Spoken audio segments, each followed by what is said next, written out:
see though. Watch what I type here.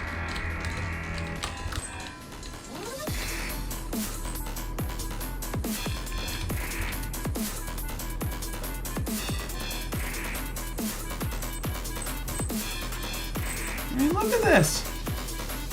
Xbox has announced it's been reached an agreement to buy Activision Blizzard for 68.7 billion USD in what may be one of the biggest gaming deals of all time. Announcements have been made in both companies confirming the deal, including the one of Xbox on the Xbox Wire. Like, this is massive. Like, I don't even know what to really say here. Like, this is insane. Which is even more crazy because, like, as you see here now, it shows up. Diablo 2 and Overwatch, both Blizzard games that are set to launch here. Well, Diablo not so much soon, but Overwatch 2 hopefully soon. But this is just this is very interesting. Let's YouTube this real quick. Let's see if someone, let's see, Xbox buys.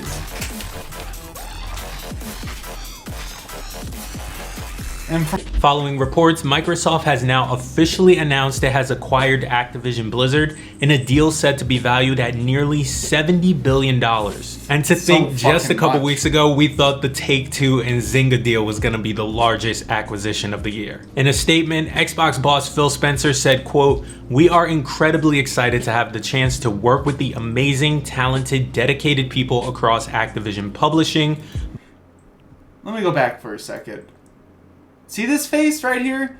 This is a face of someone that's trying to run a fucking monopoly in the gaming business. That's what that type of fucking face is. You know, some of the purchases that they've been making, like they bought out Bethesda too. And I mean, just adding Blizzard and Activision to that equation, that's just massive. Blizzard Entertainment, Beanox, Demonware, Digital Legends, High Moon Studios, Infinity Ward, King, Major League Gaming, Radical Entertainment, Raven Software, Sledgehammer Games, Toys for Bob, Treyarch, and every team across Activision Blizzard. Toys for Bob, huh? Well, I guess it's safe to say that Crash Bandicoot won't be in a PlayStation All-Stars 2. And that's what I find is the craziest part of all this, is that they're getting the rights to Spyro the Dragon and Crash Bandicoot. I just think it's crazy how they both started out on PlayStation, now they're ending up on Xbox and every other console. And I just think that's just crazy, the expansion that is going on between all these companies and, like, you know, either going bankrupt and having to sell it, and now all of a sudden a game that was said that will never be on any other console is all over the place now. And I just wonder what they're going to do for all this, because they could easily start making some games, you know, Xbox, PC, Game Pass only, which that would be kind of crazy. That would be kind of a power move on their end. This is just a very interesting situation, just having Xbox, you know, everyone was saying that they're down, they need to prove themselves, and now they're out here trying to prove themselves, and it's just like, they're going to have a monopoly on the gaming industry soon, and they keep buying all these fucking big-ass companies. Spencer went on to say that Microsoft will add as many ActiBliz games to Game Pass as it can, and the acquisition will help accelerate their cloud gaming plans. In its own statement, Activision Blizzard confirmed that Microsoft will pay $95 per share to acquire Activision Blizzard, for a total payout of $68.7 billion if the deal goes through. In buying Activision Blizzard, Microsoft will also take ownership of massive franchises like Call of Duty, Warcraft, Diablo. It's crazy how, you know, at one point in time, a bunch of people that were big Xbox guys were just like, oh man, we're losing all these exclusives to PlayStation, and now, like, Call of Duty, for example, now is going to come back probably with, like, exclusive, like, stuff. Like, I remember, like, back when the first few games that started coming out for PlayStation exclusives, like the survival modes or the zombie mode or whatever it was, that specific zombie mode on Cold War, the other platforms didn't have access to that for a year. And at that point, the life cycle of the game's basically over. So it was just kind of like a fuck you. So I wonder how that's just going to retaliate back at PlayStation's face now.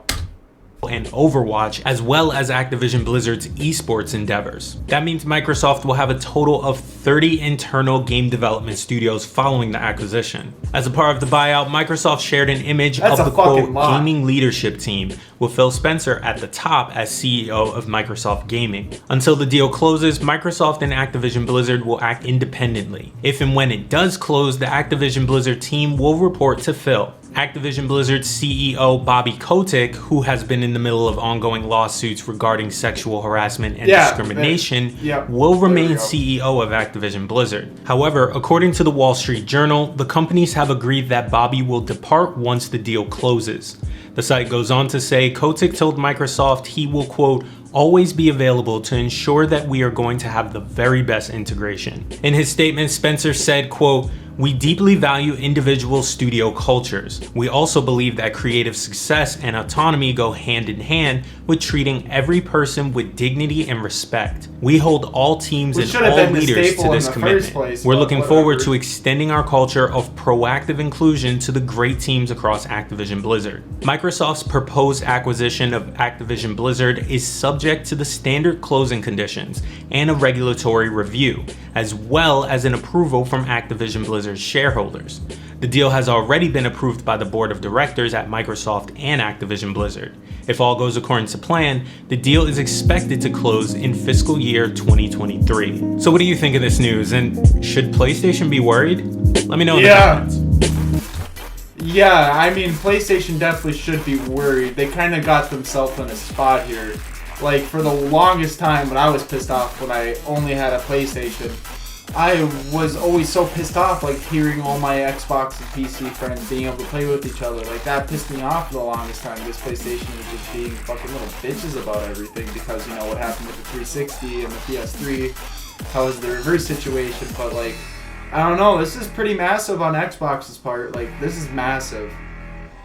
And me, I'm not a biased person. I mean, I fucking have a PC, PlayStation, Switch, Xbox, and, like, you know, I don't really see any one side being better than the other, but this is definitely swinging big in Xboxes. If PlayStation's going to want to compete in this new era of like the gaming market, they're gonna need to start like expanding and buying some companies out, because they can't keep losing all these unless, you know, they decide to like bow down to Xbox and they're like, hey, you know, let's do a collaboration between our games or something. But at that point, that's just breaking. I'll just make it to where whatever console's your preference to play on, which I'm okay with that too. I think it should have been like that in the beginning, but you know, I guess we'll see how much more of this develops, and like if PlayStation's gonna make any moves to enact back, because like this is massive. All the games that Xbox is just now getting access to. Like this is pretty massive. But anyways, I just wanted to share this bit of the gaming news for any of you fucking nerds out there that's like me. I know this is different from my usual video format, but I'm trying to expand myself out a little bit more. So I hope you guys enjoy this, and stay tuned for the next actual video game play video, which will be coming out probably, you know, tomorrow or something like that. Maybe the day after, I'm not sure. I have all the footage, I just gotta do the actual editing, but I didn't want to make... Like, my thing is, I don't want to make so many Fortnite videos in a row.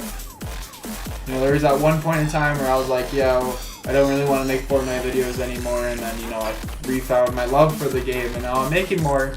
And I just don't want to throw too many of those type of videos down your guys' throat, because I know, you know, I like to keep diversity on this channel, and sometimes I get stuck in a narrow scope, but I want to keep diversifying myself out. And that is my goal, and my plan this year is to expand this channel. That is my major thing, is expand this channel and expand my streaming.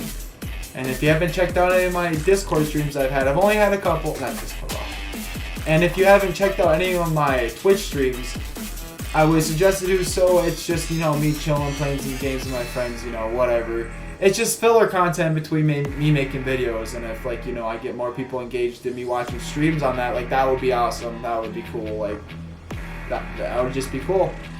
But anyways, I'm gonna wrap this up. I know I'm kind of rambling, but I'm gonna wrap this up for you guys. I hope you guys have a great day or night whenever you're watching this. Stay tuned for the next one.